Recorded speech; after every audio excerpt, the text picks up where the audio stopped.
The dust of the Arizona Territory was a fine red powder that settled on everything, a constant reminder that the land was patient and unforgiving. It coated the brim of Eli Dawson's hat, settled in the creases of his leather chaps, and filmed the water in his canteen with a gritty film.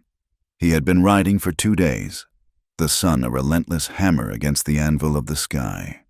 Ahead, the jagged peaks of the Dragoon Mountains clawed at the horizon, their distant blue a promise of something other than this endless, sun-baked flatland.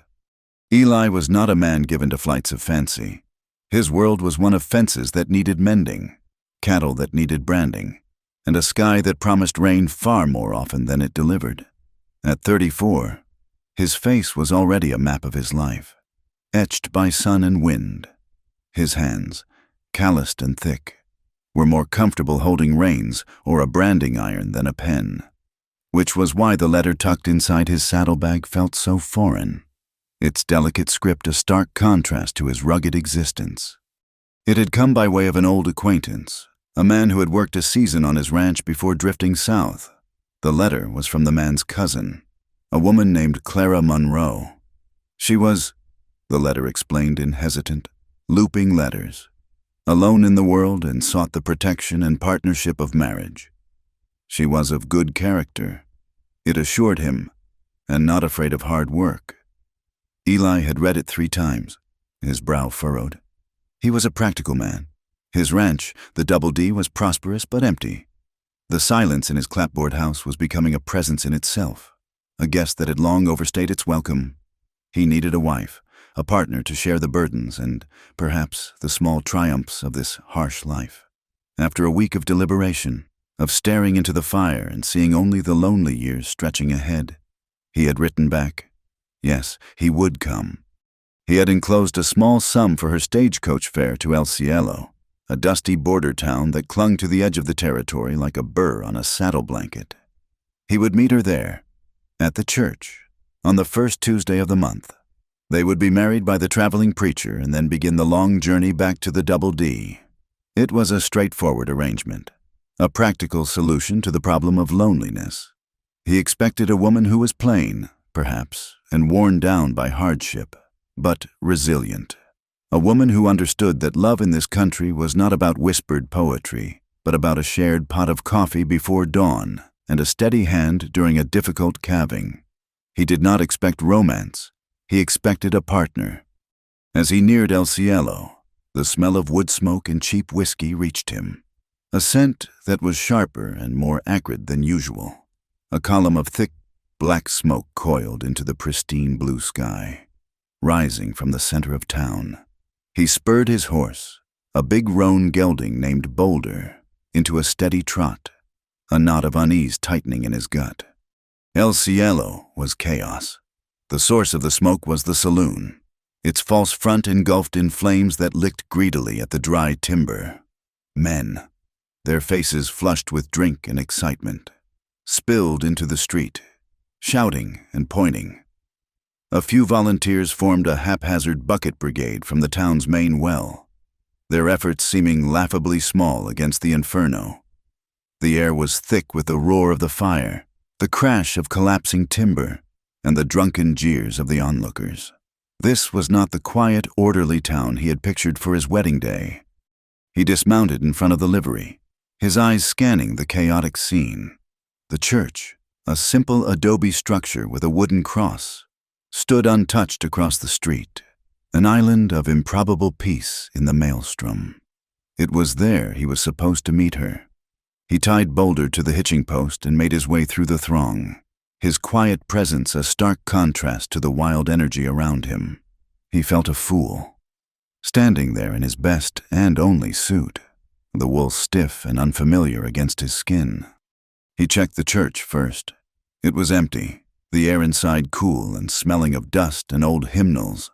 He stepped back out into the blinding sun, his gaze sweeping the area, and then he saw her. She was huddled in the narrow alley between the church and the blacksmith's shop, half hidden in the deep shadows. At first, he saw only a splash of white against the dun-colored adobe, but as his eyes adjusted, the image resolved into a woman. A woman in a wedding dress, or what was left of one. The dress was torn at the shoulder, the delicate lace ripped away to reveal a bruised collarbone. The hem was shredded and caked with mud and something darker that looked disturbingly like dried blood. She was barefoot, her feet dirty and scratched. One side of her face was swollen, a purple bruise blooming beneath her eye. Her hair, a rich chestnut brown, had escaped its pins and hung in tangled disarray around her shoulders. She was trembling, a fine, violent shudder that shook her entire frame. Eli approached slowly, his boots scuffing softly in the dirt. He did not want to startle her. She looked like a wild thing, a doe caught in a trap, ready to bolt at the slightest sound. "Miss Monroe?" he asked, his voice low and steady. "Clara Monroe." Her head snapped up. Her eyes, a startling shade of green, were wide with terror, but there was no recognition in them. They were dazed, unfocused, as if she were looking through him at some horror only she could see. "I'm Eli Dawson," he said, removing his hat. We had an arrangement." She stared at him, her brow furrowed in confusion. "Dawson?" she whispered, the name a strange sound on her lips. She shook her head, a small, jerky movement. "No, I do not remember." Her voice was a fragile thread of sound, raw and hoarse. A deep, hacking cough shook her, and she pressed a hand to her ribs, wincing in pain. Eli's unease curdled into a cold certainty. Something was terribly wrong. This was not the weariness of a long journey. This was the result of violence. "What happened to you?" he asked, keeping his voice even. "Gentle." Her eyes darted nervously toward the street, toward the roaring fire and the shouting men. "He's in there," she rasped, a new wave of terror washing over her face. She gestured with a trembling hand toward the burning saloon. "He was drinking with the others. When the fire started, I ran." "He?" Eli prompted. The man who brought me here." Her voice broke on the last word. "If he finds me," he said, "if I ever tried to run again, he would kill me." Eli's gaze hardened. The pieces were beginning to fall into place, and the picture they formed was ugly. "The man you were supposed to marry." She flinched, a raw, wounded sound escaping her lips. "I was not. He said I was to be his bride, but that was a lie." She hugged herself, her arms wrapping around her thin frame as if to hold herself together. "He told everyone he had bought my passage, that he had a contract. He said I belonged to him." The word hung in the air between them, heavy and vile. "Bought." Eli made a decision. It was not a conscious thought, but an instinct, deep and certain. He was not leaving this woman here. The arrangement, the polite letters, the practical marriage, all of it dissolved in the face of the bruised and terrified creature before him. "Come with me," he said, his tone leaving no room for argument. "My wagon is just past the livery. The smoke will provide cover." She hesitated, her fearful eyes searching his face. He saw her weighing the terror she knew against the uncertainty of this stranger. He held her gaze, trying to project a calm he did not entirely feel.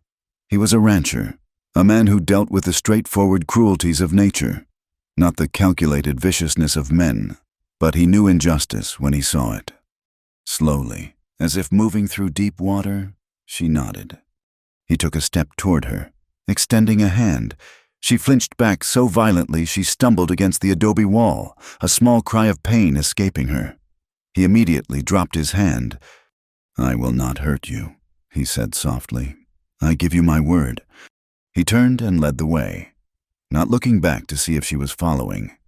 He trusted she would. The alternative was unthinkable. He heard the soft, shuffling sound of her bare feet in the dirt behind him. He hitched his wagon, the simple buckboard seeming flimsy and inadequate for the task ahead. As he worked, he kept his body between her and the street, shielding her from view. Under the thick pall of smoke that now blanketed the town, he helped her into the wagon bed. He avoided touching her directly, gesturing for her to climb in. She did so awkwardly, her movements stiff with pain. He threw a heavy canvas tarp over the supplies in the back, creating a small, sheltered space for her. She huddled into it without a word, pulling an old horse blanket around her shoulders. He saw her trembling had not stopped.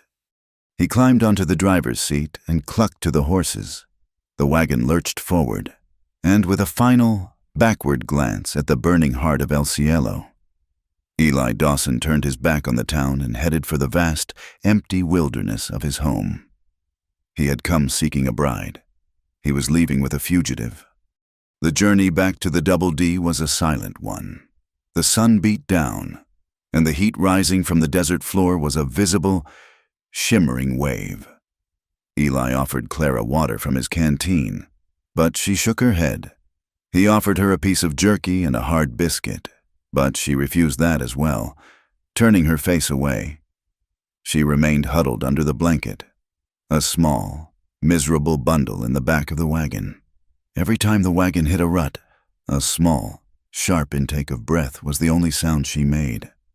He tried to speak to her once, his voice sounding unnaturally loud in the immense silence. "My ranch is another day's ride. It is safe there. No one will find you." She did not respond, did not even seem to hear him. He did not try again. He understood that words were useless right now.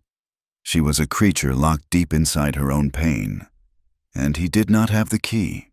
He could only offer the silent comfort of his presence, the steady rhythm of the wagon wheels, a promise of distance between her and the horrors she had fled. He watched her in the small, cracked mirror he had nailed to the wagon frame for watching the road behind him. She never moved, but her eyes were wide open, staring at nothing.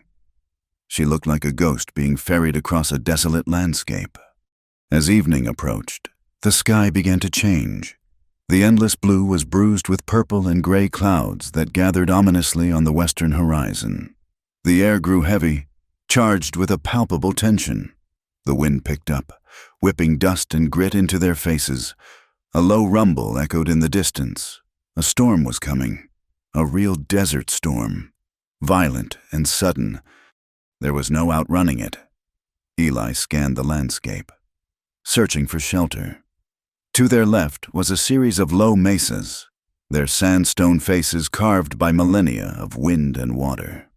He remembered a place from a cattle drive years ago, a shallow cave, more of a deep overhang, that would offer some protection from the coming deluge. He turned the horses, urging them toward the rising rock formations. They reached the shelter just as the first fat drops of rain began to fall. The cave was not large, but it was deep enough to keep them and the horses dry. He unhitched the team and led them under the rock overhang. Their warm, animal smell, a small comfort in the growing gloom. The temperature dropped as the rain began in earnest, a torrential downpour that turned the desert floor into a sheet of running water. Lightning split the sky, followed moments later by cracks of thunder that seemed to shake the very rock around them. Eli built a small fire just inside the mouth of the cave, its flickering light pushing back the shadows. The flames cast his and Clara's silhouettes against the rock wall, two lonely figures in the vast, storm-tossed wilderness. He sat on a rock, watching the rain, feeling the deep, bone-weary exhaustion of the last 2 days settle over him. He glanced over at Clara. She was sitting on the other side of the fire, her knees drawn up to her chest, the horse blanket wrapped tightly around her. She was watching the flames, her expression unreadable. For the first time since they left El Cielo, the violent trembling had eased. "You should try to eat something," he said quietly, holding out a biscuit. She looked at the offering, then up at his face. He saw a flicker of something in her eyes, a question. He simply held the biscuit, his expression patient. After a long moment, she reached out a trembling hand and took it. She nibbled at the edge, her movements slow and hesitant, like a starving animal that has forgotten how to eat. They sat in silence for a long time. The only sounds the crackle of the fire and the drumming of the rain outside. The storm was a wall between them and the rest of the world, a temporary reprieve. Finally, she spoke. Her voice was barely a whisper, so low he had to lean forward to hear it over the storm. "I was not his bride," she said, her eyes fixed on the fire. "He bought me." The words, when she finally said them again, were heavy with a shame that went deeper than anything Eli could imagine. He stayed silent, knowing this was a story she had to tell in her own way, at her own pace. "There was a man in St. Louis," she continued, her voice gaining a little strength. "He ran a house for girls with nowhere else to go, orphans, widows. He promised us good husbands in the West, men of property. He showed us letters, daguerreotypes. He said we would be safe, respected." She took a ragged breath. It was all a lie. The contracts we signed, they were not marriage proposals. They were bills of sale. He sold us. Like cattle. Eli's hands clenched into fists at his sides. He felt a cold, hard anger settle in his chest. "The man in El Cielo. His name is Cartwright. He was the fourth one." Her voice was flat, devoid of emotion, as if she were recounting a story that had happened to someone else. Each time, they promise a home, a life, and each time, it is the same. They do not want a wife. They want a thing, something to use until they get tired of it and sell it to the next man. Now Eli understood. The flinching, the silence, the refusal to eat. It was not the fear of a jilted bride. It was the deep, soul-crushing terror of a human being who had been treated as property, passed from one brutal owner to another. The ruined wedding dress was a cruel mockery, a costume for a play in which she was the unwilling and unspoken for. Led. He did not know what to say. Pity felt like an insult. Apologies were meaningless. All he could offer was the truth. "You are safe now," he said, his voice rough with an emotion he could not name. "I will not let him, or any other man, lay a hand on you. You have my word." She looked at him then, really looked at him for the first time. Her green eyes, clear of their dazed terror for a moment, searched his face, looking for the lie, the hidden angle. She found none. A single tear traced a clean path through the grime on her cheek. She did not wipe it away. The storm raged on, but inside the cave, a quiet stillness had fallen. The last of Clara's strength seemed to desert her. Her eyelids drooped. She swayed, her body slumping with exhaustion. She listed to one side, toward him, and before he could react, her head came to rest against his shoulder. She was asleep in an instant, a deep, exhausted sleep of someone who had not known a moment of peace in a very long time. She was so light, she felt like a bird against him. He sat perfectly still, not daring to move for fear of waking her. He could feel the slight weight of her head, the soft warmth of her breath against his neck. He was acutely aware of her fragility, of the deep well of pain she carried. He was a man used to handling strong, sometimes violent, things, horses, cattle, the land itself. He had never felt so clumsy, so aware of his own rough edges, as he did holding this broken woman. Gently, carefully, he shifted his arm to better support her, holding her gently, a silent promise to keep her safe through the long, dark night. The rain had stopped by morning. A clean, washed scent rose from the desert, and the rising sun set the wet sandstone cliffs ablaze with color. Clara did not stir when he rebuilt the fire and made coffee. She slept on, a deep, healing sleep that he was reluctant to disturb. He let her be, watching over her as the sun climbed higher in the sky. When she finally woke, it was with a small, startled gasp, as if she was surprised to find herself safe. She pulled away from him quickly, a blush rising on her cheeks. She would not meet his eyes. The rest of the journey was made in that same shy silence. But something had changed. A fragile thread of trust had been spun in the darkness of the cave. She accepted the water he offered and ate another biscuit without prompting. They arrived at the Double D in the late afternoon. The ranch was nestled in a shallow valley, a collection of sturdy, unadorned buildings. A main house, a bunkhouse, a large barn, and a series of corrals. Cottonwood trees, a rare and welcome sight, lined the creek that ran through the property, their leaves a vibrant green against the red earth. It was a place of solitude and hard work. To Eli, it was home. An elderly woman with hair as white as alkali flats and a face as wrinkled as a dried apple came out onto the porch of the main house. This was Miss Abigail Cordell, a widow who had been his housekeeper and a surrogate mother to him since his own mother had passed away a decade ago. Her sharp blue eyes took in the scene at once. Eli, grim and weary, and the strange, bedraggled woman in the ruined dress cowering in the wagon bed. Miss Cordell was not a woman who wasted time on questions when the answers were plain to see. "Bring her inside, Eli," she said, her voice crisp but not unkind. "I will heat some water for a bath. The poor child looks half dead." Eli helped Clara down from the wagon. This time, when his hand brushed hers, she only flinched a little. He led her into the house, into the clean, quiet space that smelled of baking bread and lemon polish. Clara looked around, her eyes wide, as if she had never been in a real home before. Miss Cordell took over with quiet efficiency. "Come along, dear," she said to Clara, her tone gentle but firm. "Let us get you out of those rags and into a hot bath. You will feel a world better." Clara looked at Eli, a question in her eyes. He simply nodded. "You can trust her," he said. He watched as Miss Cordell led Clara toward the small bedroom at the back of the house. He was left standing in the middle of his living room, feeling helpless and out of place. He had brought the storm home with him. An hour later, Miss Cordell emerged from the bedroom, her face pale and her lips pressed into a thin, hard line. She closed the door softly behind her. She was carrying the tattered remnants of the wedding dress, holding them as if they were contaminated. "She is asleep," the old woman said, her voice low and tight with fury. "I gave her some laudanum for the pain." "Is she?"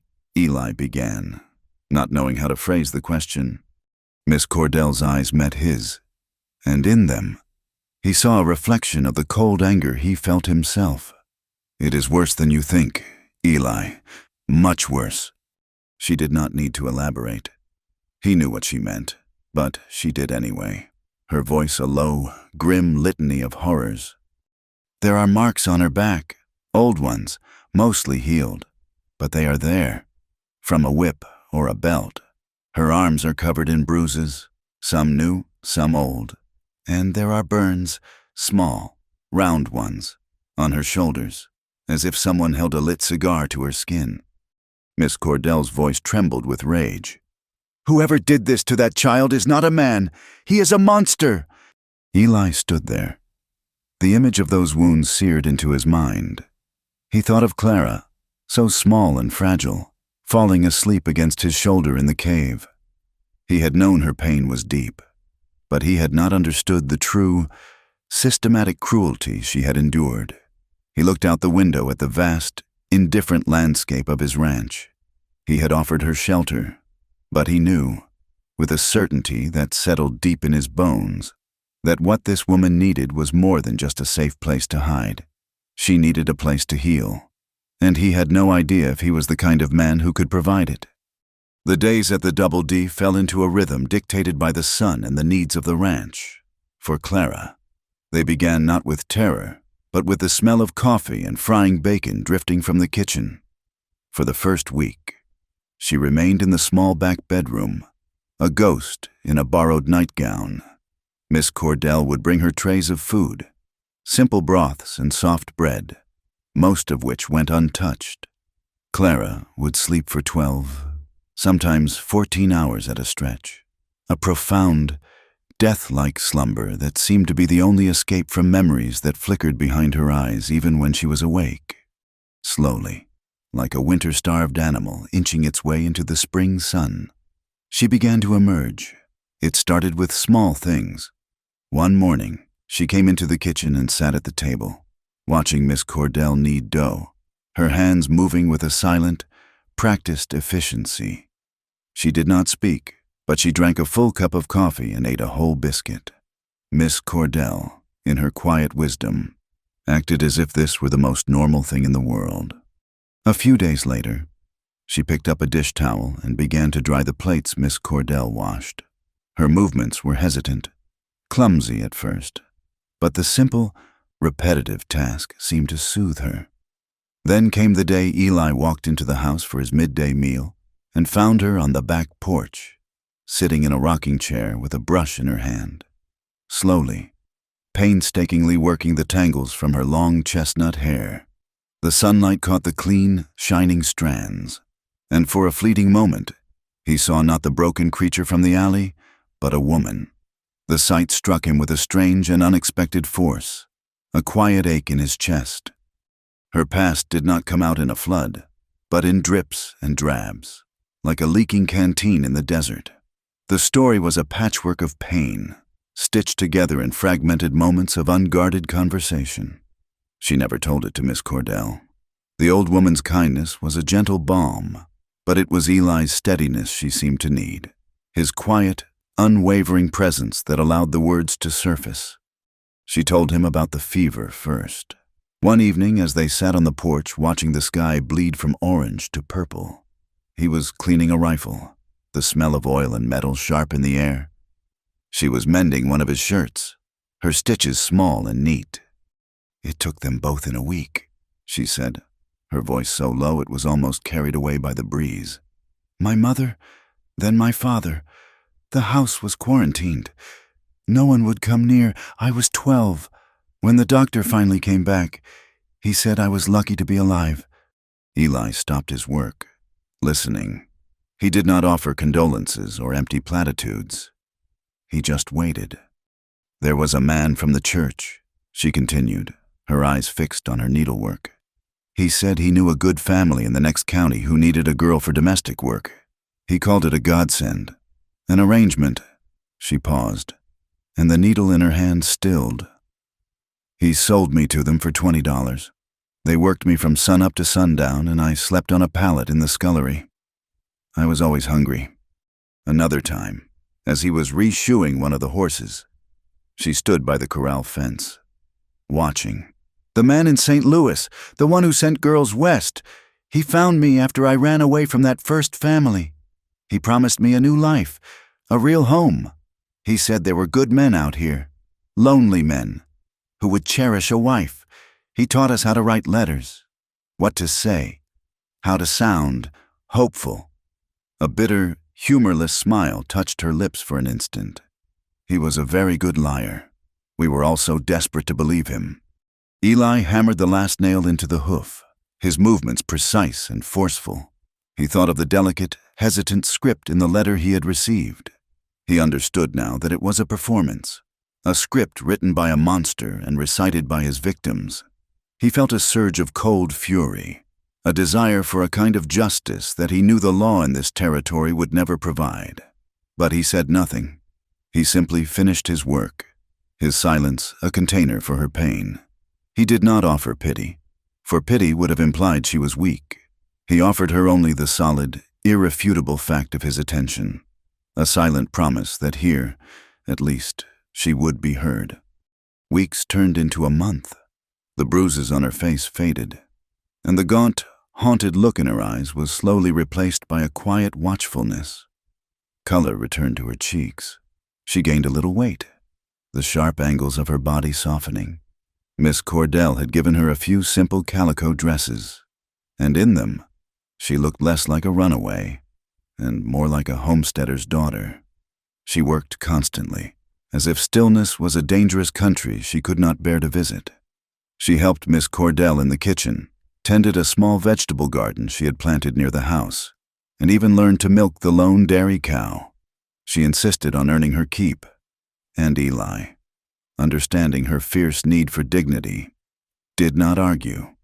He began to take her with him on his daily rides. At first, she was nervous on horseback, her body rigid, but she was a quick learner. The vast, silent expanse of the ranch seemed to soothe her. Out here, under the immense blue sky, the world felt simpler, cleaner. They would ride for hours, checking on the cattle, inspecting water holes, mending fences. They rarely spoke, but a comfortable silence grew between them, a language of shared glances and mutual understanding. One afternoon, they were riding through a narrow canyon in the northern pasture when the smell hit them. It was the thick, cloying stench of death. Eli's jaw tightened. He dismounted, pulling his rifle from its scabbard. "Stay here," he told her. He followed the scent around a rocky outcropping and found what he expected. A young heifer, one of his best, lay on its side, its belly torn open, its entrails strewn across the dusty ground. Wolves. Their tracks were everywhere. It was a brutal, ugly sight, a part of the unforgiving calculus of life in this territory. He had seen it 100 times. But Clara had not.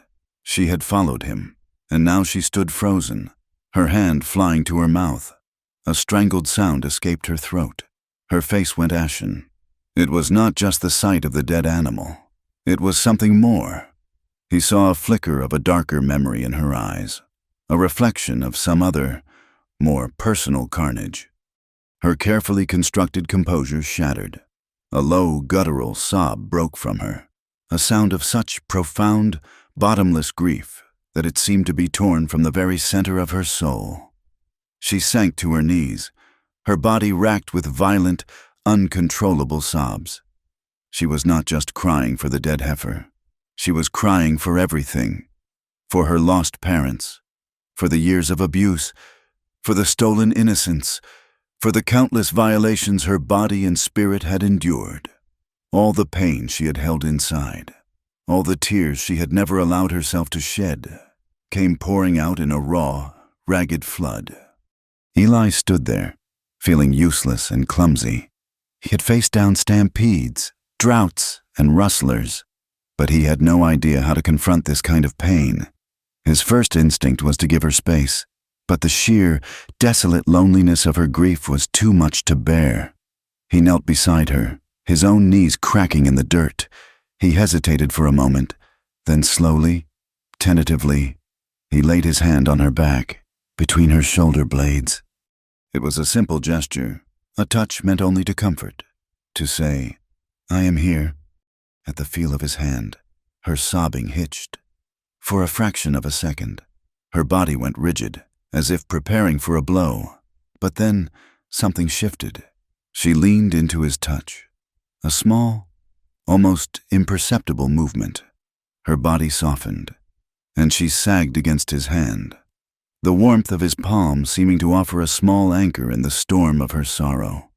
It was the first time she had willingly accepted his touch, the first time she had not flinched away. The moment hung in the air, fragile and precious, and then, just as quickly as it had come, it was gone. She seemed to become aware of what she was doing, of her own vulnerability. She pulled away sharply, as if his hand had burned her. She scrambled to her feet, wiping furiously at her tears with the back of her hands, her face a mask of shame and confusion. "I am sorry," she whispered, her voice thick and hoarse. She would not look at him. She turned and walked back to her horse, her back ramrod straight. Eli did not follow immediately. He remained kneeling by the dead heifer, the phantom warmth of her back still tingling on his palm. He understood. The need for comfort was a powerful, human instinct, but for her, comfort from a man's hand was a foreign country, a place fraught with danger and betrayal. Her shame was not about her grief. It was about her flicker of trust, a trust she had been taught, in the cruelest ways imaginable, never to give. The slow-burning intimacy between them deepened after that day. A line had been crossed, an unspoken truth acknowledged. They continued their work, their days falling back into a familiar rhythm. But there was a new awareness between them, a tension that was not unpleasant. He found himself watching her more, noticing the way the sun caught the red highlights in her hair, the quiet determination in the set of her jaw as she hoed the garden, the small, sad smile that sometimes touched her lips when she watched the sunset. She, in turn, seemed more aware of him. He would catch her looking at him from across the yard, her green eyes thoughtful, questioning. She began to ask him about the ranch, about the cattle, about his life before she came. She listened with an intensity that made him feel, for the first time in a long time, truly seen. One sweltering afternoon, they were out on the West Range, repairing a stretch of fence that had been damaged in a flash flood. The work was hard, physical labor under a relentless sun. They worked side by side, their movements falling into an easy, efficient rhythm. He would set the posts, and she would stretch the wire, her surprisingly strong hands pulling it taut before he hammered in the staples. The air was thick with the smell of hot dust, sweat, and sun-baked pine. She was reaching to pull a stubborn length of wire when the sleeve of her dress caught on a sharp edge. With a sharp, tearing sound, the fabric ripped from her shoulder down to her elbow, exposing the pale, smooth skin of her arm and the curve of her shoulder. He saw a flash of old, silvery scars on her back before she quickly turned away. He stopped hammering, the sound echoing in the sudden silence. His gaze was drawn to her exposed skin, to the delicate line of her collarbone. He felt a sudden, powerful jolt of desire, a feeling so unexpected and so potent that it left him momentarily breathless. It was not the crude, simple lust of a lonely man. It was something more complex, tangled up with his respect for her resilience, his compassion for her pain, and his growing admiration for the quiet strength of her spirit. His face flushed.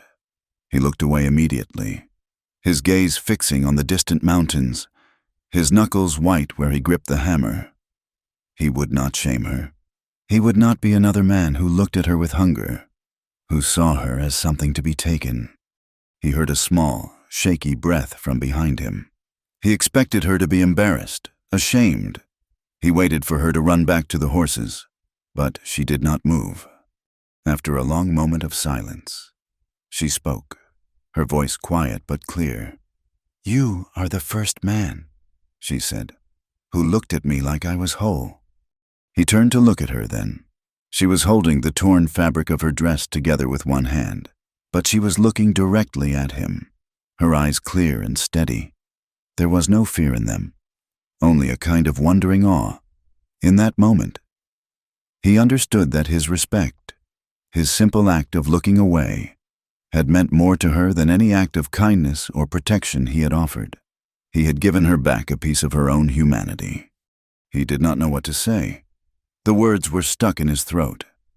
He simply nodded, a small, tight gesture, and went back to hammering the fence, the rhythm of his blows a steady counterpoint to the wild beating of his own heart. That night, the tension between them was a palpable thing.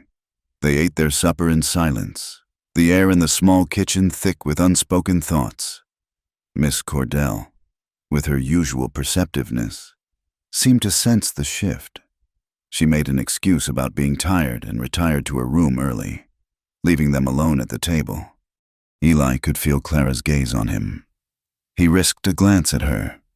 She was watching him with an expression he could not quite decipher, a mixture of fear and hope and a deep, soul-weary longing. He rose from the table and went out onto the porch, needing the cool night air to clear his head. He leaned against the porch railing, staring out at the vast, star-dusted darkness. The land was so big, so empty. It could swallow a man's loneliness whole and still have room for more. He heard the soft creak of the screen door behind him. He did not turn. He knew it was her. She came to stand beside him at the railing, not too close, but near enough that he could feel the warmth radiating from her. They stood like that for a long time, two solitary figures in the immense quiet of the night. He thought about the letter, about the practical, loveless marriage he had planned. How could he have known that this quiet, broken woman would stir something in him that he did not even know he possessed? He finally went to his room, the turmoil in his mind making it impossible to rest. He lay on his bed, fully clothed, staring at the ceiling. His body ached with a need that was more than just physical. He wanted to protect her, to heal her, to somehow erase the horrors of her past, but he knew he could not. All he could do was offer her this small island of safety and hope that it was enough. He must have drifted off, because he was startled awake by a soft, hesitant knock on his door. He sat up, his heart pounding.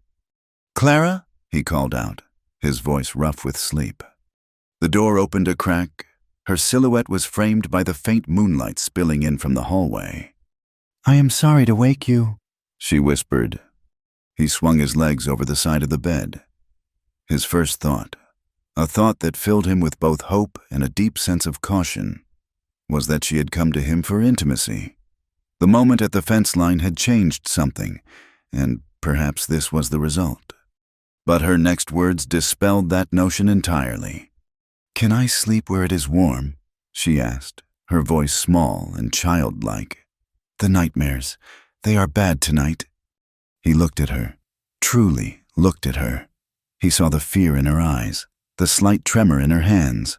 This was not a woman seeking passion.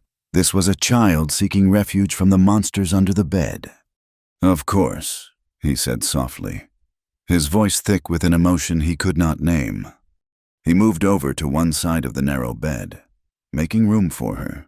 She slipped into the room and lay down on the mattress, on top of the covers. She was fully clothed in her simple calico dress. She lay stiffly, her back to him, her body as far from his as the small bed would allow. He lay down beside her, equally stiff, equally aware of the small space between them. The air was charged with a different kind of intimacy now, one that was far more profound than mere physical desire.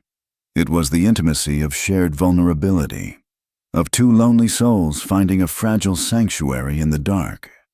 He could hear her breathing, the shallow, ragged sound of someone trying to hold their fear at bay. He wanted to reach out, to put his arm around her, to pull her close and tell her that she was safe. But he did not. He remembered her flinching from his touch, the shame in her eyes. As if she had read his mind, she spoke, her voice a faint whisper in the darkness. "Do not touch me," she said. And then, after a slight pause, she added, "But do not let go either." He understood. It was a contradiction born of a world of pain, a plea for a closeness that did not wound, a request for a protection that did not demand a price. He lay perfectly still beside her, his body a warm, solid presence in the dark, a silent guardian keeping watch over her troubled sleep. He did not touch her, but he did not let go. The fragile piece of the Double D Ranch was a world unto itself, a sanctuary bounded by fences and the vast, silent horizon. But the world beyond those fences had a long memory and a longer tongue. News, like water in the desert, travels slowly but always finds its way. The story of a burning saloon in El Cielo and a woman in a torn wedding dress who had vanished into the dust with the quiet rancher Eli Dawson was too good a tale to stay buried. It was whispered over saloon bars, dissected by women over quilting frames, and mulled over by men in the general store. In a land where diversions were scarce, speculation was a form of entertainment. Eli knew this. He had lived in the territory his whole life and understood its harsh, unwritten rules. For over a month, he had put off the necessary trip to town for supplies, wanting to shield Clara from the prying eyes and wagging tongues he knew would be waiting. But the flour was low, the salt was gone, and the horses needed new shoes. He could not put it off any longer. He rode into El Cielo on a cool morning, the town now rebuilt and showing few signs of the fire that had been the backdrop to his first meeting with Clara. But the atmosphere was different. He felt it the moment he tied his horse to the hitching post in front of the general store. Men who usually greeted him with a nod and a "Morning, Dawson," now watched him with a new, curious intensity. Their greetings were a little too hearty, their gazes lingering a little too long. Inside the store, the proprietor, a portly man named Silas Croft, polished the counter with a cloth as Eli gave him his list. "Heard you got some company out at your place, Eli?" Silas said, his voice casual, but his eyes sharp. "Just my cousin," Eli replied. his voice flat and even. Down from Texas for a spell, recovering from a fever. A cousin, you say? Silas muscled a heavy sack of flour onto the counter. Funny. Some folks were saying she looked like she had a bit of a rough time on her wedding day. Town gossip is usually wrong, Eli said, his voice dropping a note, a subtle warning that Silas, who had known Eli since he was a boy, immediately heeded. But the real confrontation came later. As he was loading his supplies into the wagon, a shadow fell over him, and he looked up to see Sheriff Amos Dunn standing there. The sheriff was a tall, lanky man with a drooping mustache and tired eyes that had seen too much of the territory's ugliness. He was a fair man, for the most part, but he was also a man who did not like loose ends. Eli, the sheriff said, hooking his thumbs in his belt. Got a minute? Just finishing up here, Amos. This will not take long. The sheriff waited until Eli had hefted the last sack into the wagon bed before he spoke again. I had a man ride in here last week, a fellow by the name of Jed Cartwright. Said he was passing through, looking for his bride. Said she ran off on their wedding day. Right here in El Cielo. Described a woman in a ruined dress. Said her name was Clara. Eli's blood ran cold, but he kept his face a mask of indifference. He turned and began to arrange the canvas tarp over his supplies, his movements deliberate and unhurried. Cannot say I have seen anyone like that. That is the thing, Eli, the sheriff continued, his voice taking on a harder edge. Cartwright said she might have gotten a ride with someone. He was asking questions, and your name came up. People saw you leave town that day, and they saw the woman in your wagon. Eli stopped his work and turned to face the sheriff. He met the other man's gaze squarely. I told Silas, and I will tell you, the woman at my ranch is my cousin, Martha. She is a widow from over near Waco. She has been sick. I came to get her and bring her out to my place to rest and recover. That is all there is to it. The lie felt heavy and clumsy in his mouth, but he delivered it with a conviction that he hoped would be enough. Sheriff Dunn chewed on the inside of his cheek, his tired eyes searching Eli's face. Eli knew that his reputation as an honest, straightforward man was the only thing giving his story any weight. This Cartwright fellow was mighty insistent, the sheriff said after a long moment. Said he had papers, a contract. A man can write anything he wants on a piece of paper. Amos, Eli said quietly, does not make it true. The sheriff sighed, a long, weary sound. He looked past Eli, toward the distant mountains that shimmered in the heat. Just be careful. Eli, Cartwright had a mean look about him, and he had a couple of hard-looking men riding with him. If your cousin is who he says she is, she has brought a whole mess of trouble with her. I can handle my own trouble. Amos, Eli said. He climbed onto the wagon seat and picked up the reins. I hope so, the sheriff said, stepping back. For your sake, I truly hope so. The ride back to the ranch was long and silent. The weight of the lie sat heavy on Eli's shoulders. He had broken the law, lied to a man he respected, and he had done it without a moment's hesitation. He looked out at the vast, unforgiving landscape. The rules out here were supposed to be simple. You did not steal another man's horse. You did not cheat at cards. And you did not lie. He had broken one of those rules. And he knew, with a grim certainty, that he would do it again. When he arrived back at the Double D, Miss Cordell helped him unload the supplies. As they worked, he told her in a low voice about his conversation with the sheriff. He did not realize that the kitchen window was open, or that Clara was standing just inside, kneading dough for the evening's bread. She heard every word. She heard her own name, a name she had come to hate. She heard the description of Cartwright, the man with the mean look, and she heard Eli's lie, the calm, steady voice naming her as his cousin Martha, a widow from Texas. A wave of conflicting emotions washed over her. There was a surge of profound gratitude. He had stood up for her, protected her, put himself between her and the world that had tried to destroy her. But beneath the gratitude was a cold, sharp sting of shame. Her existence had to be hidden, her identity erased. She was a secret, a liability, a source of trouble for this good, quiet man. She was a lie he had to tell. The dough in her hands became a stand-in for her own tangled feelings.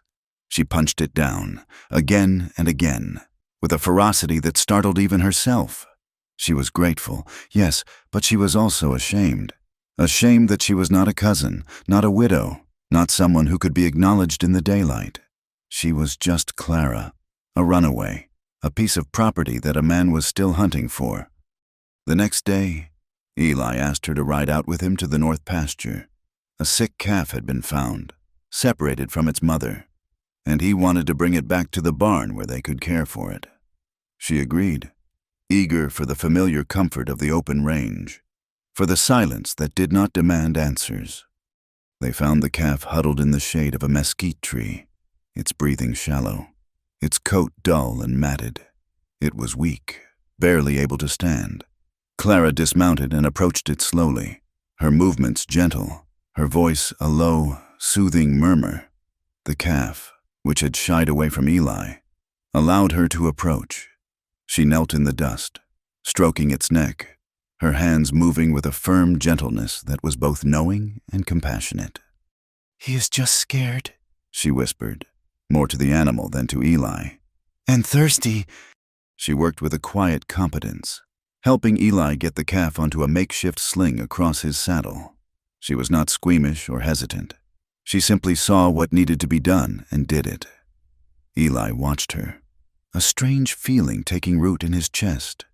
He saw not a victim, not a fugitive, but a woman of immense, untapped strength. A woman who, despite everything she had endured, still had a deep well of gentleness within her. On the ride back, with the calf draped in front of him, he broke the silence. "You are good with him," he said. She looked over at him, surprised. I have always liked animals. They do not lie." They rode on for a few more minutes before he spoke again, his voice thoughtful. "Clara, what you heard yesterday, me talking to the sheriff." She tensed, her gaze dropping to her hands on the saddle horn. "I heard? I just want you to know," he said, choosing his words carefully, "that you do not have to be my cousin. You do not have to be a widow from Texas. You do not have to be anything more than you are. Here, on this ranch, you are just Clara. That is enough." Her head snapped up, her eyes wide. She stared at him, searching his face. He meant it. He was not saying it to be kind. It was a simple statement of fact. Her presence on his ranch was not a transaction. She did not have to earn her place, or pretend to be someone she was not. For the first time since she was a 12-year-old orphan, someone was telling her that she, in and of herself, was enough. A warmth spread through her chest, a feeling so unfamiliar she did not at first recognize it as hope. That night, something in her shifted. The wall she had so carefully constructed around her heart developed a small, hopeful crack. After supper, as they sat in the quiet living room, she began to talk. She told him about her mother, about how she had loved the feel of different fabrics, how she could make a dress from a picture in a catalog. "She was going to teach me," Clara said, her voice soft with memory. "I was going to be a seamstress. We dreamed of opening our own shop one day. We would have had a bell over the door, and it would have smelled of lavender and new cloth." It was the first time she had ever shared a dream with him, a piece of the life she had imagined for herself before it was all stolen away. It was a fragile, precious offering. Eli listened, his expression unreadable in the flickering lamplight. After she had finished, he got up without a word and left the room. A cold knot of fear tightened in her stomach. She had said too much. She had presumed an intimacy that was not there. She had made a fool of herself. But then he returned. In his hands, he was holding a small, rosewood box, its surface polished to a soft sheen by years of handling. He placed it on the table in front of her. "This was my mother's," he said quietly. "She passed away a long time ago. I think she would want you to have it." Clara stared at the box, her breath catching in her throat. Slowly, with trembling fingers, she lifted the lid. Inside, nestled in a bed of worn, faded red velvet, was a complete sewing kit. There were spools of silk thread in every color, a row of shining needles, a small, intricate pair of silver scissors in the shape of a stork, and a heavy silver thimble, worn smooth with use. It was not a practical, workaday kit. It was a treasure, a collection of beautiful, cherished things. She looked up at him, her eyes shining with unshed tears. This was more than just a gift. It was a piece of his history, of his heart. It was an acknowledgement of her dream, a quiet statement that the girl who had wanted to be a seamstress was not dead. She was still here. I cannot," she whispered, her voice thick with emotion. "Yes, you can," he said softly. His gaze was steady, unwavering. "It is yours." The tears that had been threatening now fell, tracing silent paths down her cheeks. They were not tears of sorrow or of shame. They were tears of a gratitude so profound it left her speechless. The fragile piece, however, was not destined to last. A few mornings later, Clara went out to the porch to shake out a rug. Lying on the top step of the porch was a folded piece of paper, weighted down with a small rock. It had not been there the night before. Someone had come in the dark, a silent intruder in their sanctuary. Her heart began to pound, a slow, heavy drumbeat of fear. With a hand that shook, she picked up the paper and unfolded it. The handwriting was cruelly elegant, the letters formed with a confident, masculine flourish that she recognized instantly. It was the same handwriting that had been on the letters promising her a new life, a new home. The note was short, brutally simple. "I know you are here. A man does not forget his property. I will be back to collect what is mine. J. Cartwright." The world tilted on its axis. The air grew thin, and a roaring sound filled her ears. The familiar, sun-drenched porch of the ranch house dissolved, replaced by a dark, sour-smelling room. The memory of a heavy hand, the glint of cruel eyes in the lamplight, fear, cold and absolute, paralyzed her. The letter fluttered from her numb fingers and drifted to the wooden planks of the porch. Eli found her there minutes later, standing frozen, her face the color of ash, her eyes wide and vacant with terror. He saw the letter on the porch floor and understood immediately. He did not press her, did not ask questions. He simply put a hand on her arm and gently guided her back into the house. His presence a solid, reassuring anchor in the terrifying storm that had suddenly engulfed her.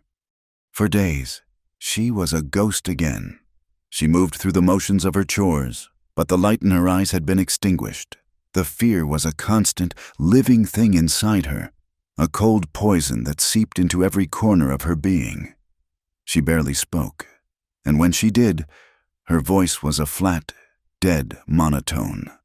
The progress she had made, the fragile trust she had built, all of it seemed to have been erased by a few lines of ink on a piece of paper.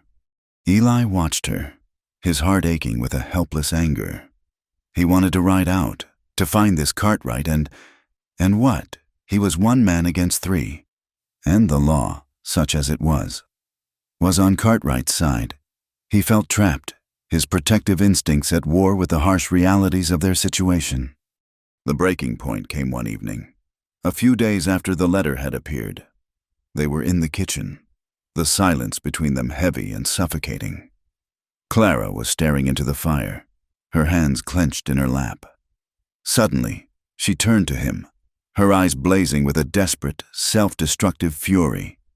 "You do not know what I have done," she said, her voice low and trembling with intensity. "The things he made me do. The other men, you see me here, in your clean house, and you think I am good. You think I am some poor wounded bird you can nurse back to health." She stood up, her body vibrating with a pain so deep it was almost incandescent. "But I am not good. I am ruined. You think you are saving me. You think you are some kind of righteous man because you want to believe that love, that kindness, can fix things. But it cannot. Some things are too broken to ever be fixed. She was not just angry at Cartwright. She was angry at herself, at her own powerlessness, and she was angry at Eli, for his kindness, for his patience, for the hope he had offered her, a hope she now believed was a cruel illusion. She was trying to push him away, to make him see the ugliness she felt inside herself, to force him to abandon her before Cartwright did something worse. Eli listened to her tirade, his face calm, his gaze never leaving hers. He let her say all of it, let her pour out all the poison and the shame and the self-loathing. He did not flinch, did not argue. When she finally fell silent, panting and trembling, her confession hanging in the air between them like a shroud, he spoke. His voice was not angry, not pitying. It was quiet, steady, and filled with a conviction that was absolute. "You do not need fixing, Clara," he said, his voice cutting through her turmoil. "You just need someone who will not break you worse." Jed Cartwright rode into El Cielo like a storm front, dark and menacing. He was not alone. Flanking him were two men with the hard, vacant eyes of hired guns, their hands never straying far from the pistols holstered at their hips. Cartwright did not sneak into town. He announced himself. He dismounted in front of the saloon, his spurs ringing with arrogant authority on the boardwalk, and declared his business to anyone who would listen.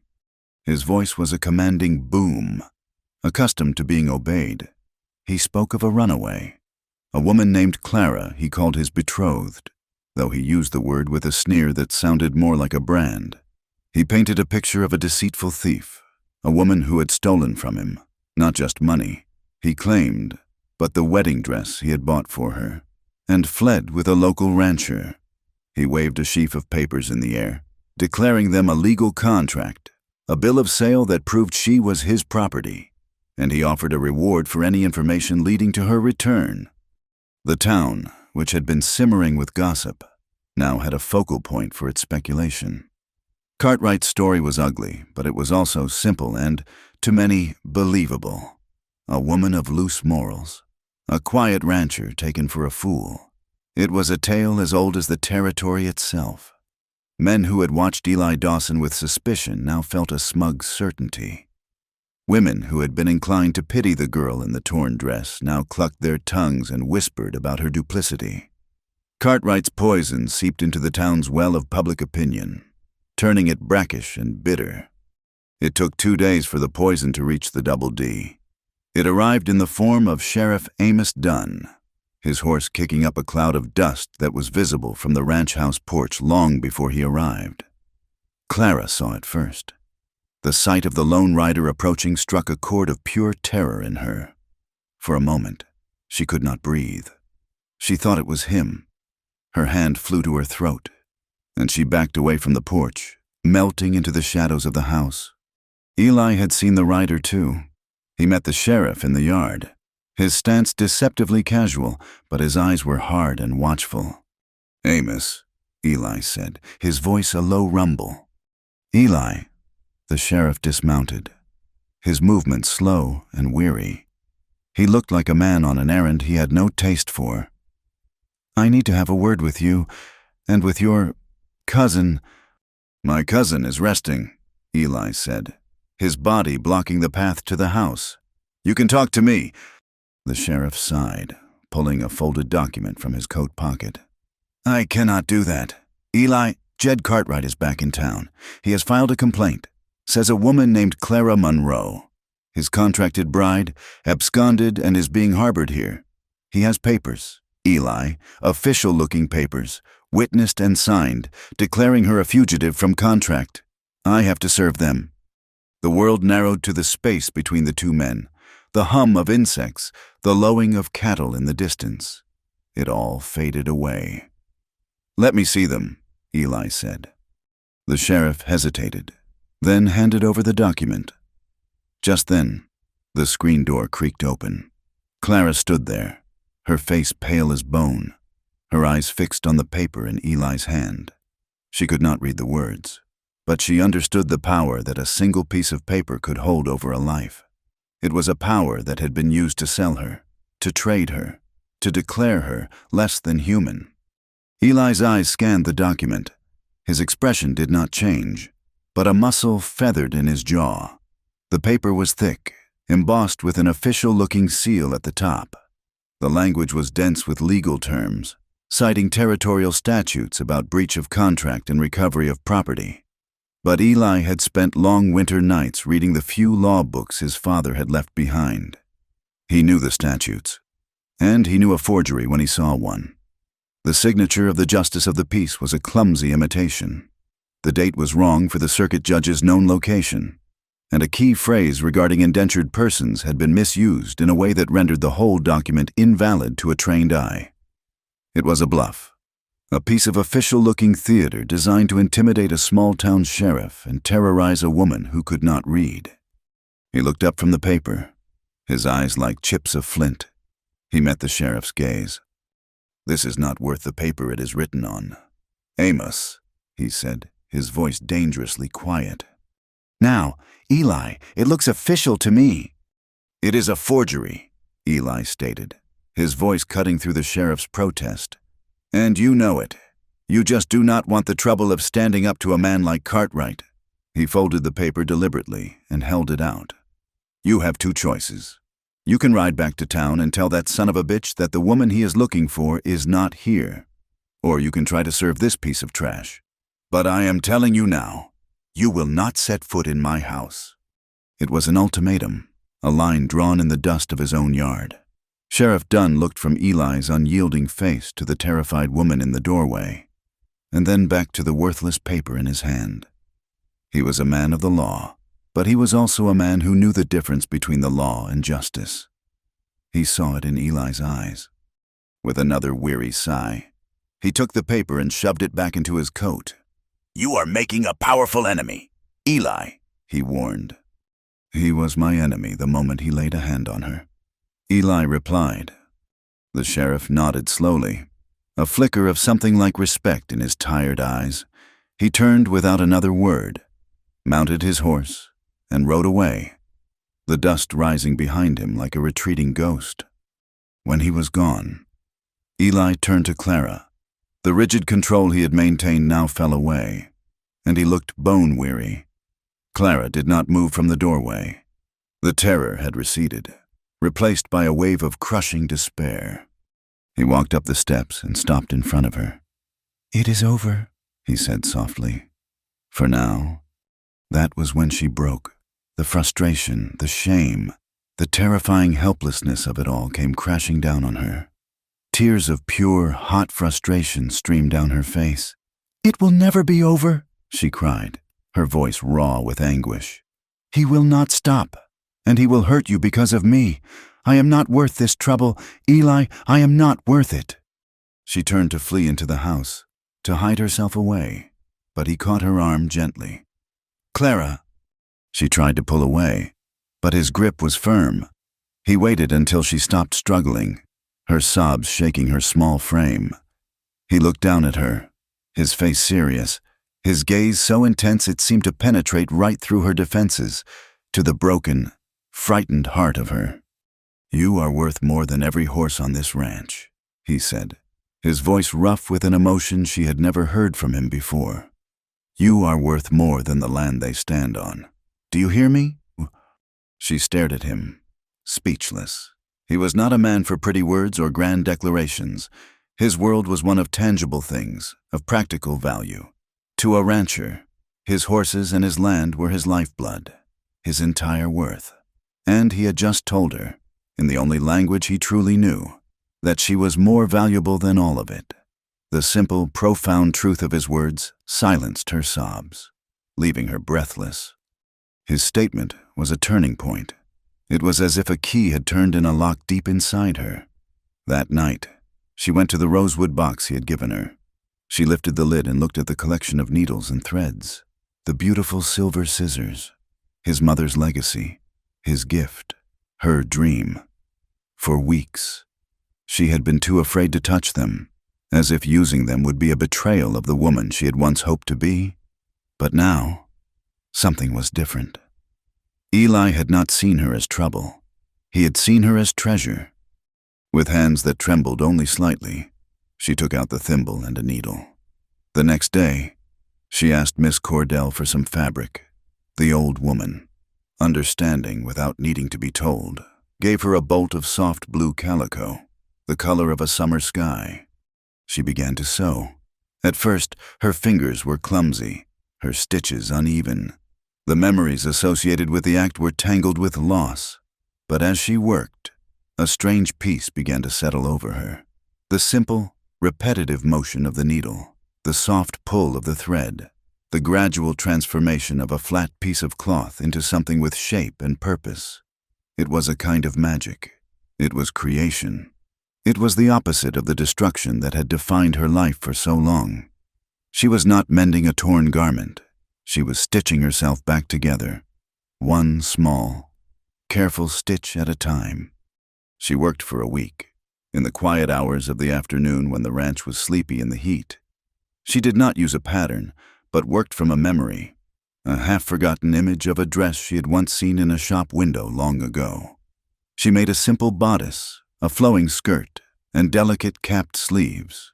It was a dress made not for a bride, nor for a servant, but for a woman. When it was finished, she showed it to Eli. She came out onto the porch one evening as he was cleaning his saddle, the dress held up in front of her. The setting sun cast a golden light on the soft blue fabric. She did not say anything, just stood there, her expression a mixture of pride and shy vulnerability. Eli stopped his work. He looked at the dress, and then he looked at her. He saw not just the skill in the stitches, but the courage it had taken to make them. He saw her reclaiming a piece of herself, creating beauty in the face of ugliness.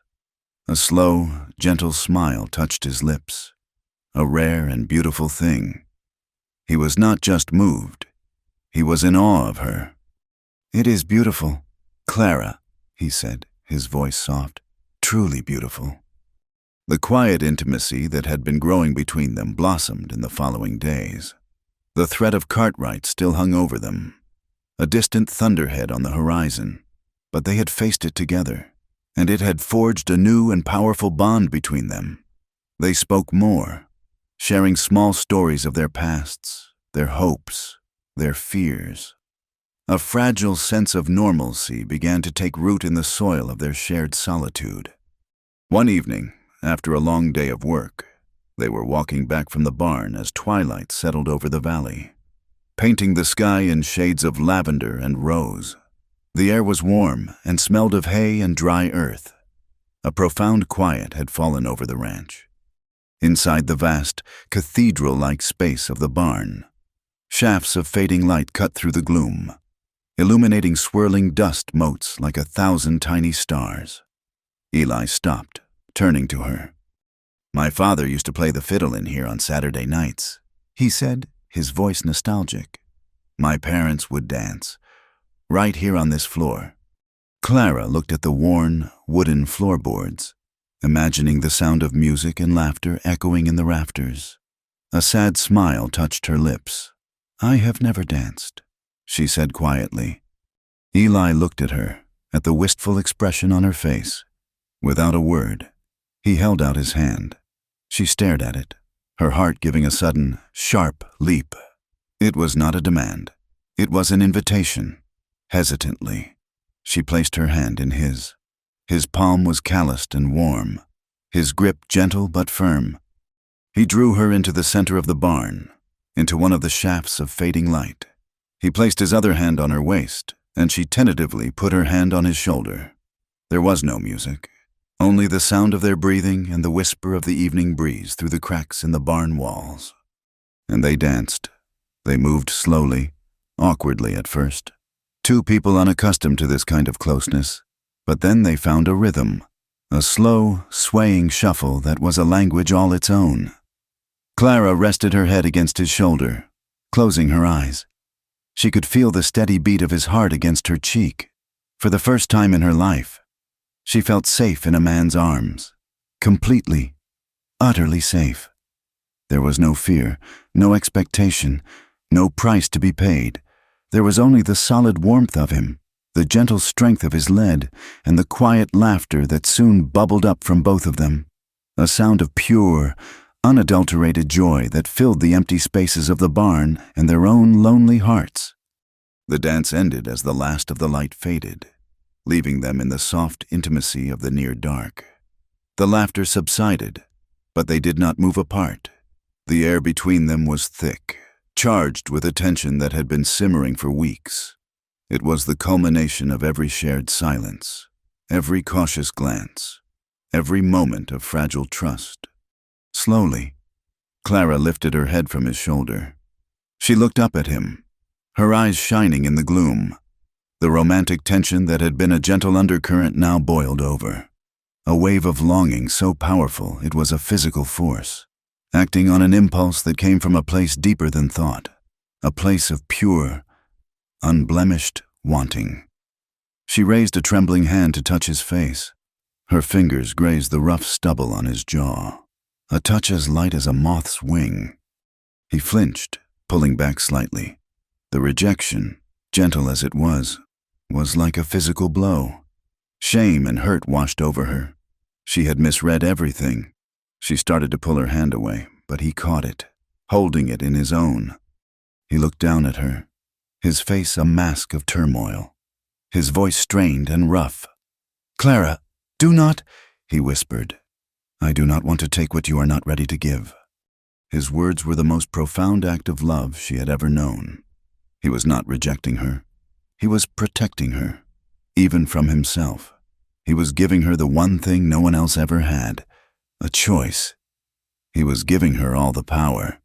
She looked at him, at the raw honesty in his eyes, at the fierce restraint that was a testament to his character. And in that moment, she felt a surge of courage, a desire to reclaim the part of herself that had been stolen and buried for so long. "What if I want to try?" she said, her voice a fierce, trembling whisper. "What if I want to remember what it is like to be touched without pain?" The question hung in the air between them, a brave and terrifying offering. He searched her eyes, and what he saw there was not coercion or obligation, but a clear, unwavering decision. Slowly he leaned down, and his lips met hers. The kiss was not like anything she could have imagined. It was tentative, a question. It was raw, filled with all their unspoken pain and longing. It was emotional, a release of weeks of tension. There was no demand in it, only a deep, aching tenderness. He held her as if she were the most precious, fragile thing in the world. His restraint a promise, his longing a quiet prayer.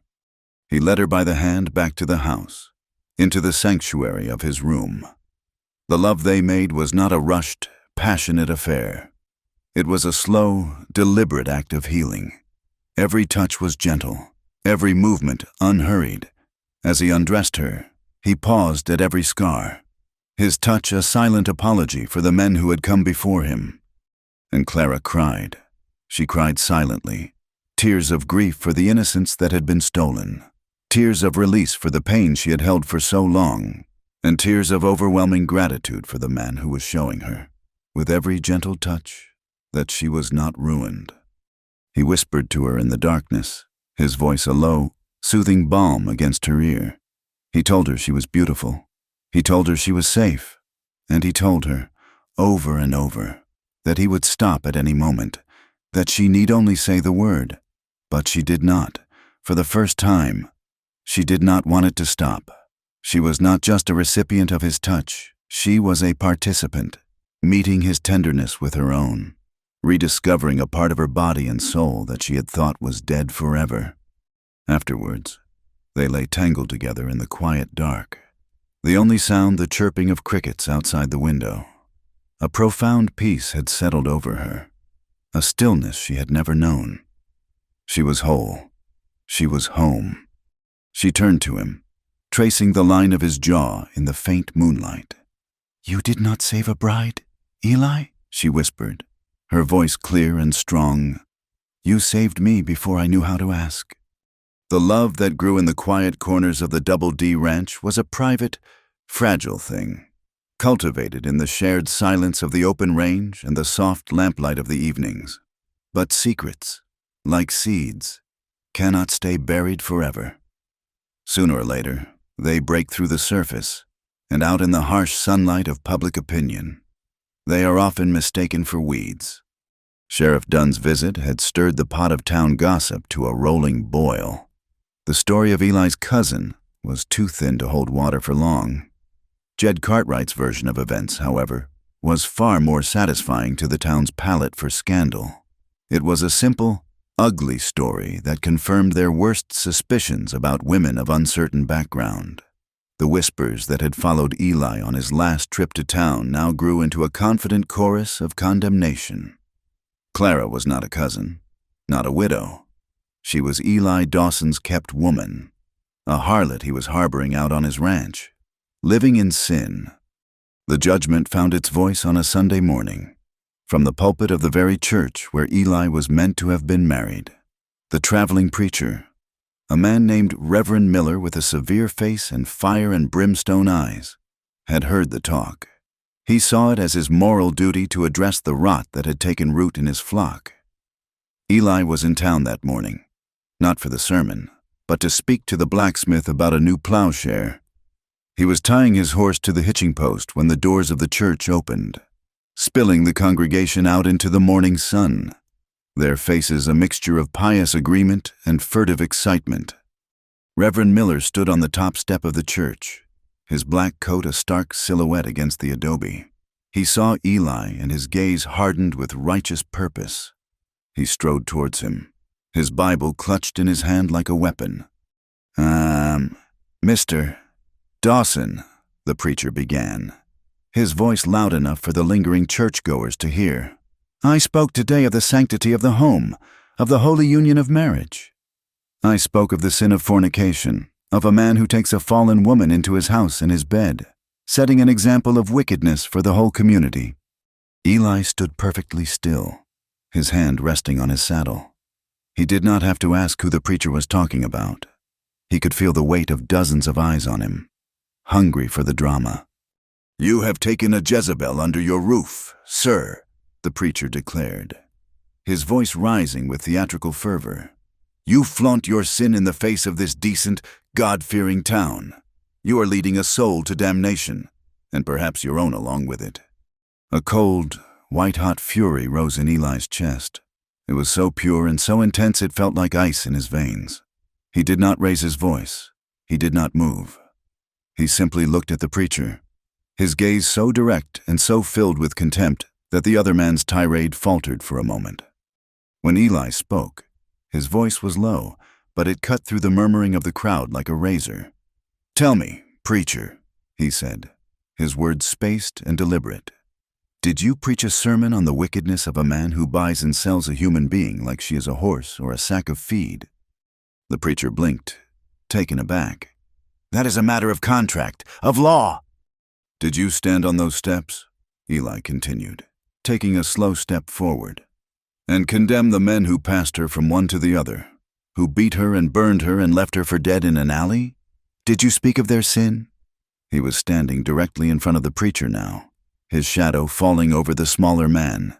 The crowd was silent, captivated. Where was your sermon? Eli asked, his voice a deadly whisper. When she was being sold? Where was your Christian charity then? You are a vulture, preacher, who circles only when you think the fight is over, eager to pick at the bones. You and this town can all go to hell. He turned his back on the stunned and silent preacher, unhitched his horse, and mounted in one fluid motion. He rode out of El Cielo without a backward glance, leaving a wake of shamed silence behind him. But the shame did not stay in town. It followed him home, a bitter dust that settled over the ranch. Though he never spoke of the incident, Miss Cordell saw the rigid set of his jaw, and Clara saw the new, hard light in his eyes. And somehow, the words themselves, the ugly names and the vile accusations, seemed to travel on the wind. Clara heard them in the silence that fell when she entered a room, in the carefully averted eyes of the ranch hands, in the pitying looks from Miss Cordell. The name she had been called in her past life, the one she had prayed she had left behind in the alley of El Cielo.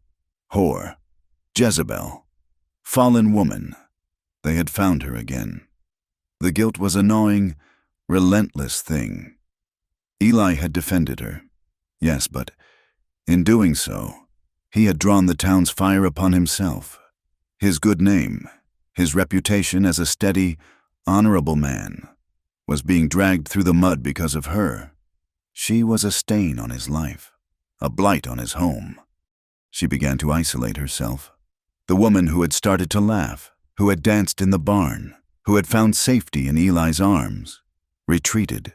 She became a ghost once more, silent and watchful, the light in her eyes dimming with each passing day. She could not bear to look at him, because when she did, all she saw was the trouble she had brought him. Finally, after a week of this self-imposed exile, she could bear it no longer. She found him in the barn, repairing a broken harness. She stood in the doorway, her hands twisting the fabric of her apron. "I have to leave, Eli," she said, her voice small but firm. He stopped his work, his hands stilling on the leather strap. He did not look at her. "Leave? Where would you go?" "I do not know," she admitted, and the words were a terrifying acknowledgement of her own desolation. "Somewhere, north, maybe, I can find work. I am a hard worker." "You have work here," he said, his voice flat. "That is not what I mean." Her own voice rose, laced with a desperate frustration. "Do you not see what I am doing to you? The town, the preacher, they are calling you a sinner because of me. Your name, your reputation. I am ruining it. I am ruining you." He finally turned to look at her then. He set the harness aside and walked toward her, his boots echoing on the wooden floor. He stopped in front of her, so close she could see the flecks of gold in his brown eyes. "Do you think I give a damn what a man like Miller or a town full of gossips thinks of me?" he asked, his voice a low growl. "Their good opinion is not what puts food on my table or water in my well." "But it matters," she insisted, her eyes filling with tears. "It matters to you, and I will not be the woman who tears down a good man." He looked at her, at the genuine anguish on her face. He saw that this was not about fear of Cartwright, but about her own deeply ingrained sense of worthlessness, her belief that she was a contagion of ruin. He saw, in that moment, only one way to silence her guilt, one way to give her the protection of a name that no one could question. "Then let me give you mine," he said, his voice dropping, becoming serious and intense. She stared at him, her mouth falling open slightly. "What?" "Marry me, Clara," he said. It was not a question, but a statement, a solution. "Let them talk then. Let them call you my wife." The words hung in the air between them. A week ago, they would have been the most beautiful words she had ever heard.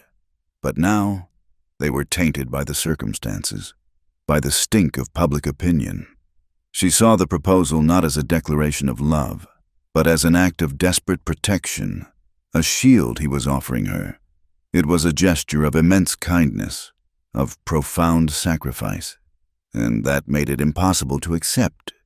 She shook her head, a tear finally breaking free and tracing a path down her cheek. "No," she whispered. His face hardened. "Why not?" "Because of why you are asking," she said, her voice breaking. "You are asking because you feel responsible for me, because you are a good man who feels the need to save a woman in trouble. You are asking out of pity." She looked him straight in the eye, her own gaze fierce with a painful, newfound pride. "And I will not marry a man out of pity. Not even you." She turned and fled the barn, leaving him standing alone in the fading light, the weight of her refusal settling in the silence. That night, the devil came to the Double D. The ranch was asleep, shrouded in the deep, starless dark of a new moon. A sudden, frantic barking from the dog by the porch was the first warning. Eli was a light sleeper.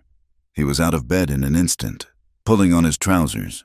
his hand reaching instinctively for the shotgun he kept by his bed. Then came the smell, acrid smoke, sharp and hot, stinging his nostrils. And then a terrifying, ethereal glow from the direction of the barn. He burst out of the house, Miss Cordell and Clara close behind him. The sight that met them was a vision from hell. The barn, the heart of the ranch, was engulfed in flames. Orange and red flames licked at the dry timber, roaring and crackling as they devoured the structure, turning the work of a lifetime into a column of fire and smoke that reached for the dark sky. The terrified screams of the horses trapped inside were a sound of pure agony. Eli's mind worked with the cold, clear focus of a man facing disaster. "Clara, Miss Cordell, get the buckets from the well, wet down the roof of the house." He did not wait for an answer, but sprinted toward the inferno, his only thought to save the animals. He fought his way to the large corral gate. The heat so intense it seared his lungs. He unlatched it, and a few of the panicked horses bolted out into the darkness. But the ones in the stalls, it was too late. As he turned back from the gate, a figure emerged from the smoke and shadows. It was not Jed Cartwright. It was one of his hired guns, his face illuminated by the firelight, a cruel grin splitting his features. Before Eli could react, the man swung a heavy piece of timber, catching Eli squarely on the shoulder. Pain, white-hot and blinding, exploded through him. He heard a sickening crack as his collarbone broke. He staggered back, the shotgun falling from his numb fingers. The man advanced on him, the club raised for another blow. Suddenly, another shape materialized from the porch of the house. Miss Cordell. She was not carrying a bucket. She was carrying Eli's spare rifle, the one she kept loaded by the front door. She raised it to her shoulder with the steady hands of a woman who had spent 50 years on the frontier. The rifle cracked, the sound sharp and definitive against the roar of the fire. The man with the club grunted, a look of surprise on his face, before he crumpled to the ground. At the same time, two other figures emerged from the other side of the burning barn. It was Cartwright and his other man. They were not focused on Eli. They were focused on the house. Cartwright's man grabbed Clara, who was struggling with a heavy bucket of water. He pinned her arms behind her, dragging her out into the open. "Here she is, boss," the man shouted over the din. Cartwright strode toward her, his face a mask of triumphant fury in the firelight. "Did you think you could hide from me, you little thief?" he snarled, grabbing her by the hair. "You are mine. You have always been mine. Now you are going to learn what happens to property that runs—" Eli, his left arm hanging useless at his side, tried to push himself up. He saw Cartwright dragging Clara away, saw the terror in her eyes. A wave of black despair washed over him. He was helpless. But he was wrong. In that moment, everything changed. As Cartwright's man held her, Clara saw Miss Cordell lower the rifle. She saw Eli on the ground, wounded and struggling, and she saw the rifle that the old woman had just used lying in the dust not 10 feet away. Something inside her, a core of steel that had been forged in the fires of 1,000 injustices, finally ignited. All the fear, all the shame, all the years of silent endurance coalesced into a single, clarifying point of pure, cold rage. She drove her heel back into her captor's shin with all her might. The man howled in pain, his grip loosening for a fraction of a second. It was all she needed. She ripped herself free, dove for the rifle, and scooped it up. She was not a girl who had ever held a gun, but the weight of it in her hands felt right. It felt like power. It felt like justice. She turned and raised the weapon, planting her feet in the dirt. She did not aim at Cartwright. She aimed herself. She became a barrier. She stood between the man who had owned her and the man who had freed her. Cartwright stopped, his eyes widening in disbelief as he saw her standing there, the rifle steady in her hands, its muzzle pointed directly at his chest. The firelight glinted in her eyes, and for the first time, he saw not a terrified girl, but a woman made of iron and fire. She did not flinch, she did not tremble. Her voice, when she spoke, was not the whisper he remembered. It was clear, strong, and it rang with the absolute authority of a soul claiming itself. "You cannot own me," she said, her words cutting through the roar of the flames. "Not anymore." It was not a plea. It was a declaration. It was the sound of shackles breaking. The standoff hung in the air, a moment frozen in time amidst the chaos. The wounded man on the ground, the dead man in the dust, the burning barn, and the woman with the rifle. It was a tableau of frontier justice, raw and undeniable. The spell was broken by the sound of approaching horses, a lot of them, riding hard. Sheriff Dunn, alerted by the glow in the sky that was visible for miles, had rounded up a posse from the town. They thundered into the yard, their guns drawn, taking in the scene of carnage. Cartwright, seeing his advantage lost, made a desperate move. He lunged for Clara, to disarm her, to take her hostage. He never made it. The butt of the rifle, swung in a short, vicious arc, caught him square in the face. He staggered back, blood pouring from his nose, and collapsed in the dirt. The sheriff and his men surrounded the scene, their guns trained on Cartwright and his remaining man, who had wisely thrown up his hands in surrender. Sheriff Dunn dismounted and walked over to Clara. He looked from the burning barn to the dead man, to the wounded Eli being helped to his feet by Miss Cordell. Then he looked at her. She still held the rifle, her knuckles white, her face smudged with soot, her eyes blazing. He looked at Cartwright, moaning in the dirt. "Jed Cartwright," the sheriff said, his voice ringing with official finality. "I am arresting you for arson, assault, and the murder of your hired man who appears to have been shot while committing a crime." He then turned his gaze back to Clara. He looked at the strength in her stance, at the unwavering resolve in her eyes. He was no longer looking at a fugitive. He was looking at a survivor. "As for you, miss," he said, his voice softening with a respect that was hard-earned and freely given, "I declare you a free woman. There is no contract on this earth that can stand against what happened here tonight." In the smoky, pre-dawn light, the world was a landscape of ash and ruin. The barn was a skeletal silhouette against the bruised purple sky, its timbers still glowing with malevolent red embers. The air was thick with the ghost of burned hay and the metallic tang of blood. Inside the quiet of the ranch house kitchen, another kind of battle was being waged, this one with hot water, clean bandages, and a determined silence. Clara worked with a focused intensity, her hands steady as she cleaned the crude gash on Eli's arm, where a falling, fiery beam had grazed him. His shoulder was the worst of it. The doctor from town had come and gone, leaving Eli's arm bound tightly in a sling, his collarbone set but his body aching with a deep, bone-bruising weariness. Clara was now tending to the lesser wounds, her touch gentle but efficient. She had cut away the sleeve of his shirt and was carefully washing away the soot and blood. He sat at the kitchen table, his face pale and etched with pain, but his eyes, when they met hers, were clear. He watched her, his gaze tracing the lines of her face, the smudge of soot on her cheek she had not yet washed away, the fierce concentration in her brow. He saw not a victim he had saved, but the woman who had, in the end, saved him. The silence in the room was heavy, filled with the unspoken events of the night. Clara finished cleaning the last cut, her fingers moving with the delicate precision of a seamstress. As she began to wrap a clean strip of linen around his forearm, he spoke, his voice a weak, gravelly rasp. "Next time," he joked weakly, a ghost of a smile touching his lips. "You shoot first." Clara's hand stilled. She looked up at him, and a small, watery smile met his.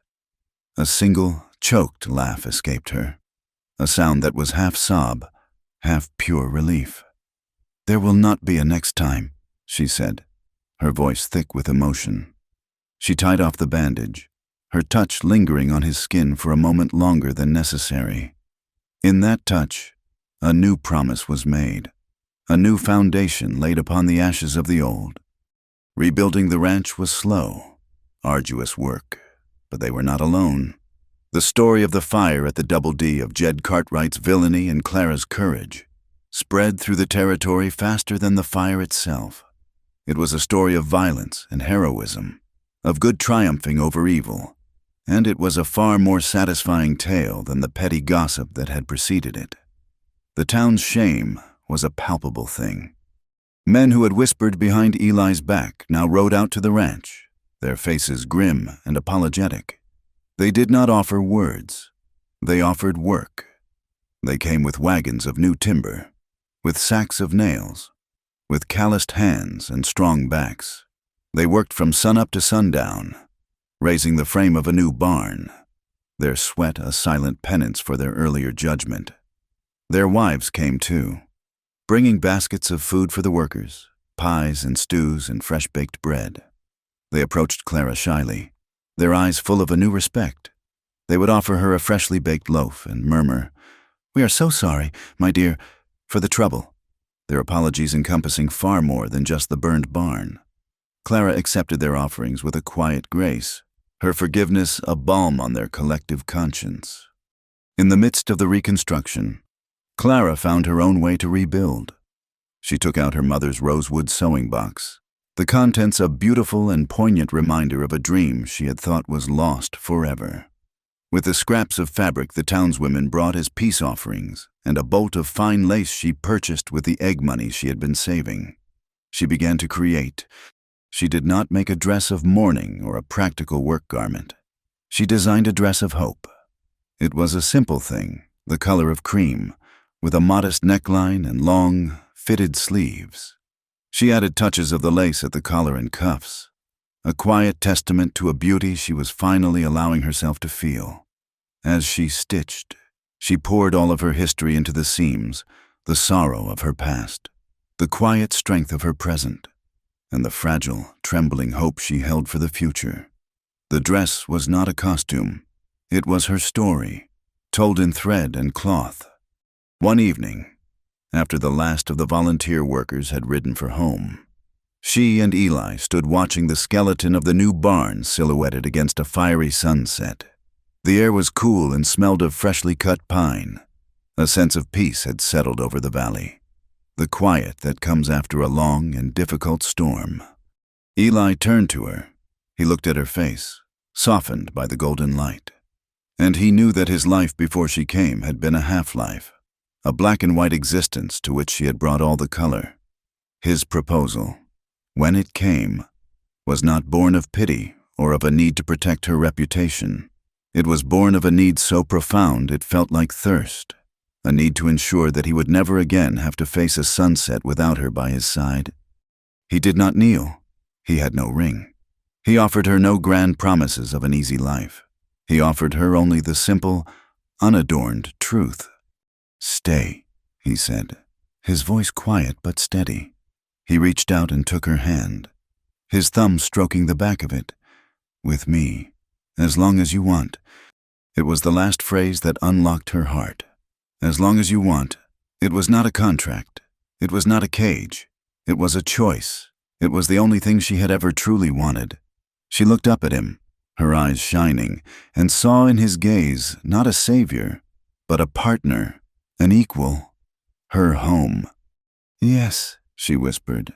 "I want to." They were married a week later, on a Tuesday morning, in the small adobe chapel at El Cielo, the same chapel beside which he had first found her, bruised and broken. Today, it was a place of quiet celebration. The pews were not filled with the curious or the judgmental. Miss Cordell was there, dabbing at her eyes with a lace handkerchief. A few of the ranch hands stood awkwardly in the back, their hats clutched in their hands, their face scrubbed clean for the occasion. Sheriff Dunn stood as Eli's witness, his presence a silent affirmation of the justice that had finally prevailed. Clara wore the dress she had made. As she walked down the short aisle toward Eli, she felt not like a bride being given away, but like a woman walking toward her own life. Eli watched her come, and his heart felt so full he thought it might burst. He was not marrying a mail-order bride, or a runaway. or a victim. He was marrying Clara, and that was more than enough. Their wedding night was not in a strange hotel or a new house. It was in the familiar, safe walls of his bedroom at the ranch. The room was filled with the soft glow of a single lamp, and the scent of the night-blooming jasmine that grew outside the window. A profound shyness settled over them, a different kind of intimacy than they had known before. This time there was no desperate need, no healing of fresh wounds. There was only a quiet, reverent anticipation. Clara stood before him, her heart beating a steady, hopeful rhythm. She looked at him, at the love and patience in his eyes, and the last vestiges of her fear melted away, like mist in the morning sun. Slowly, not with the panicked haste of a victim, but with the deliberate grace of a woman making a choice. She began to remove her dress. She unfastened the small pearl buttons at her wrist, her movements unhurried. She lifted the cream-colored dress over her head, letting it fall to the floor. She stood before him in her simple chemise, not with shame, but with a trembling, incandescent hope. He did not move toward her. He waited, giving her all the space, all the time, all the power. And in his stillness, she found her courage. She closed the distance between them and laid her palm flat against his chest, feeling the steady, reassuring beat of his heart beneath her hand. It was an act of pure trust, of absolute surrender to the love she knew he held for her. The love they shared that night was a tender, sensual prayer. It was a rediscovery of the body not as a source of pain or shame, but as a vessel of pleasure and profound connection. It was a conversation spoken in sighs and whispers, in gentle touches and lingering kisses. For Clara, it was the final, triumphant act of reclamation. She was not a passive recipient, but an active, willing partner, exploring a world of sensation she had never known. She was not being taken, she was giving, and in that giving, she found herself completely, finally, healed. Months passed. The new barn stood tall and proud, its fresh pines smelling of a new beginning. The rhythms of the ranch settled into a comfortable routine, but everything was different. The house was no longer silent. It was filled with the easy laughter of a man and a woman who had found their harbor in each other. Clara, with Eli's encouragement, opened a small sewing business. She converted a spare room at the front of the house into a workshop, its window looking out over the valley. At first, the work came in a trickle, a mending job here, a hem there, but word of her skill, of her meticulous stitching and her eye for design, began to spread. Women from nearby towns, and then from as far away as Tucson, began to make the journey to the Double D. They brought her fine fabrics and worn-out dresses, and they left with garments that were not just repaired, but transformed. They also brought her their stories, their quiet confessions, their hopes and their heartbreaks. They saw in her not the woman from the town gossip, but a woman of quiet strength and deep empathy. She became known not as a runaway bride, or as Eli Dawson's wife, but as Clara, the seamstress, a craftswoman with courage. Her dream, born in the memory of her mother, had finally taken root and blossomed in the unlikely soil of the Arizona Territory. One late afternoon, as the sun began its slow descent, painting the clouds in shades of peach and gold, Eli stood by the corral, watching a new foal take its first wobbly steps. He looked toward the house. The porch was crowded with 3 women, customers, their laughter carrying on the still air. In the middle of them was Clara. She was holding up a piece of rich, blue velvet, her face animated as she described the dress she would make from it. She looked happy, not just safe, not just content, but truly, deeply happy. Her entire being radiated a light that he had never seen before. As if she could feel his gaze, she looked up, her eyes finding his across the yard. The laughter and the conversation on the porch faded into a muted background. A slow, knowing smile spread across her face, a smile that was just for him. He smiled back. No words were needed. in that silent, shared glance. They spoke of everything, of the alley and the fire, of the fear and the healing, of the long, hard road they had traveled to find this simple, perfect peace. In the harsh land where nothing came easy, love did not arrive soft, but it stayed. Thank you for gathering around our campfire to listen to this story.